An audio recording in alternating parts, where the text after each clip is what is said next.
আসসালামু আলাইকুম ফ্রেন্ড, সবাই কেমন আছেন? আশা করি সবাই খুব ভালো আছেন। ওয়েলকাম টু মাই চ্যানেল রুমার রান্নাঘর। নতুন একটা রেসিপিতে সবাইকে স্বাগত জানাই।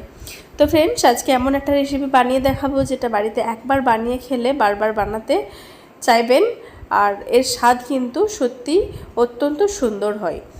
তো আপনারা বাড়িতে অবশ্যই বানাতে পারেন। মাছ না ভেজে কাঁচা মাছ দিয়ে একটা রেসিপি বানিয়ে দেখাবো আপনাদের। তো প্রথম থেকে শেষ অবধি দেখতে থাকুন, আশা করছি আপনাদের ভালো লাগবে। আর এই রেসিপিটা বানাতে অত্যন্ত কম সময় লাগে।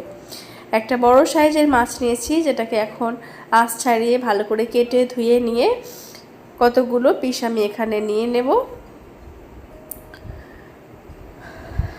আর তারপরে এর মধ্যে আমি নুন দিয়ে নেব, দিয়ে দিচ্ছি নুন, আর দেব এক ফালি মতো লেবু, যার রসটাকে এখানে নিংড়ে আমি দিয়ে দেব। এখানে আমার আর কোনো মশলা লাগবে না।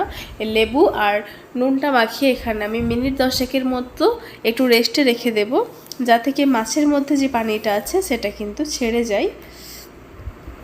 আর কাঁচা মাছের এই রেসিপিটা করতে গেলে এই পদ্ধতিটা অবশ্যই ফলো করবেন, তাহলে দেখবেন কাঁচা মাছ রান্না করলে কিন্তু একদমই কিন্তু ভেঙে যাবে না। তো 10 মিনিট আমি রেস্টে রেখে দিচ্ছি। এখন একটা মশলা আমি বানিয়ে নেব, বা পেস্ট একটা বানিয়ে নেব, যার জন্য লাগবে আমার এখানে টমেটো। একটা মিডিয়াম সাইজের টমেটোকে আমি ছোট ছোট করে টুকরো করে কেটে নিয়েছি। দুটো মিডিয়াম সাইজের পেঁয়াজকেও কেটে নিয়েছি কিউব করে, ছোট ছোট করে, যেমন ইচ্ছা আপনারা কাটতে পারেন। এখানে একটুখানি আদা নিয়েছি, দুটো মতো রসুন নিয়েছি, কাঁচা লঙ্কা নিয়েছি ঝালের জন্য। আর এখানে দিয়ে দেব আমি 1 চামচের থেকে একটু কম গোটা জিরে, দিয়ে দিচ্ছি অল্প একটু নুন। এবার এটাকে অল্প একটু পানি দিয়ে খুব সুন্দর একটা মিহি পেস্ট বানিয়ে নিতে হবে। একটা কড়াই বসিয়ে দিয়েছি, যার মধ্যে আমি সরষের তেল দিয়ে দিলাম, দিয়ে দিয়েছি একটা তেজপাতা, আর যে পেস্টটা আমি বানিয়ে নিয়েছি সেই পেস্টটা এখন এর মধ্যে দিয়ে নিলাম।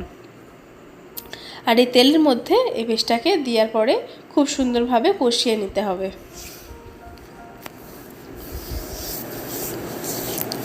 তো দেখুন, পেস্টটা কিন্তু একদম স্মুথ হয়েছে আর মিহি হয়েছে পেস্টটা। এর মধ্যে কোনো কিন্তু লাম্পস নেই বা কোনো মশলা কিন্তু গোটা গোটা নেই। এরকমভাবে মিহি করে বেটে নিতে হবে। দিয়ে দিচ্ছি কাশ্মীরি লঙ্কার গুঁড়ো 1 চামচ পরিমাণ, হলুদ গুঁড়ো, দিয়ে দিচ্ছি ধনে গুঁড়ো। এখানে যেহেতু গোটা জিরে আমি ব্যবহার করেছি, তাই জন্য এখানে জিরে গুঁড়োটা আর দিলাম না। আপনারা চাইলে অল্প করে কিছু দিতে পারেন। এবার সবগুলো উপকরণ খুব সুন্দরভাবে কষিয়ে নিতে হবে মিনিট 3-4 মতো। আর যখন এইভাবে তেলটা ছেড়ে আসবে, তখন আমি এর মধ্যে দিয়ে নেব 1 চামচ পরিমাণ টক দই। টক দইটা আমি আগের থেকেই পানি ঝরিয়ে নিয়েছি, আর তারপরে খুব সুন্দরভাবে ফেটিয়ে নিয়ে দিয়ে দিচ্ছি। আপনারা চাইলে টক দইটা পানি সমেত ফেটিয়ে নিয়ে দিয়ে নিতে পারেন। দইটার সাথে খুব ভালোভাবে কষিয়ে নিতে হবে। দইটা অপশনাল, আপনারা চাইলে কিন্তু নাও দিতে পারেন।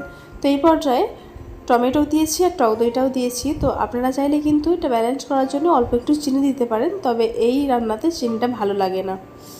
তো দইটা দেওয়ার পরেও অনেকক্ষণ কষিয়ে নিয়েছি, সুন্দরভাবে তেলটা ছেড়ে এসেছে।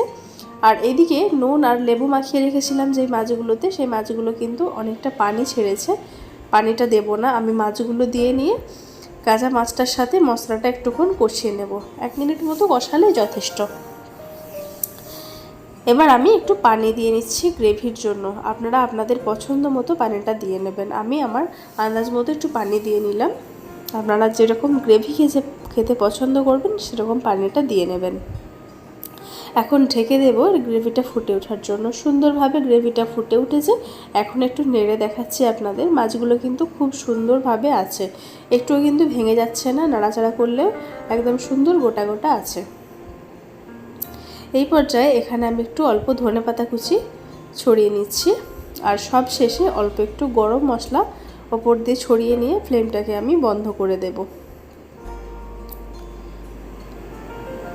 দেখুন কতটা সুন্দর লাগছে। তো ব্যাস রেডি হয়ে গেল আমার আজকের রেসিপি। তো রেসিপিটা খুবই অল্প সময়ে হয়ে যায় আর খুবই সুস্বাদু হয়।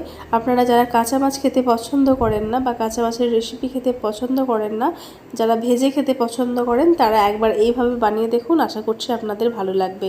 তো এই ছিল আমার আজকের রেসিপি। আমার আজকের রেসিপি আপনাদের কাছে কেমন লাগলো, যদি ভালো লেগে থাকে অবশ্যই like, comment, share and subscribe করে দেবেন। দেখা হচ্ছে আপনাদের সাথে পরবর্তী নতুন একটা ভিডিও নিয়ে। আপনারা ভালো থাকবেন, সুস্থ থাকবেন, সাবধানে থাকবেন।